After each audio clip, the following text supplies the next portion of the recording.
G'day guys, hope this video finds you well. So what I wanted to talk about tonight and just elaborate a little bit more on the email above is that this is one thing that the media aren't really talking about, the government's not really talking about, and there's not many people in the industry that A, understand social housing and what it is, but B, how it works also. So some common misconceptions that we've had with talking to people over the last few weeks has been a confusion between social housing providers, which we tend to specialise in, and organisations like Kāinga Ora, Housing New Zealand, community housing providers, and the social housing aspect. So what I wanted to do was just give you some insight into what the three different entities do, how they go about things, and then from there we can expand our understanding and learning of how this works. So Kāinga Ora, Housing New Zealand generally tend to want properties that are less than 10 years old.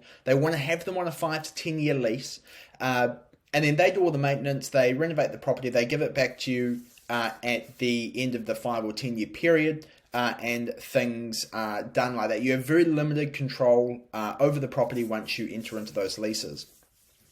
Number two, community housing providers. So they're in a very similar situation, generally tend to be iwi run, although there's other housing providers that fit into that. But they're also on the longer spectrum of the lease terms. And then we move into the social housing providers, which is emergency housing and transitional housing. Now, there's a number of providers around the country that provide these services, and tenants are generally in these properties for sort of 8 to 12 weeks as an emergency situation or a transitional situation. Now, these leases are a little bit different. They run from 1 to 3 years in duration.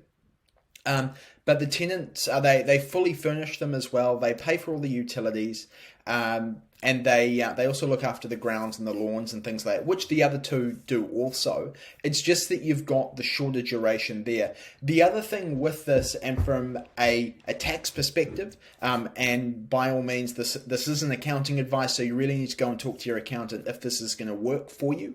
But from what the IRD have said, that to become or to fall into the exemption category, then you need to rent your house with a registered social housing provider. So what that means is that they're registered with Housing and Urban Development, and so the government's authorised them to rent the properties, get paid from the government, and so that's obviously how you get paid as well.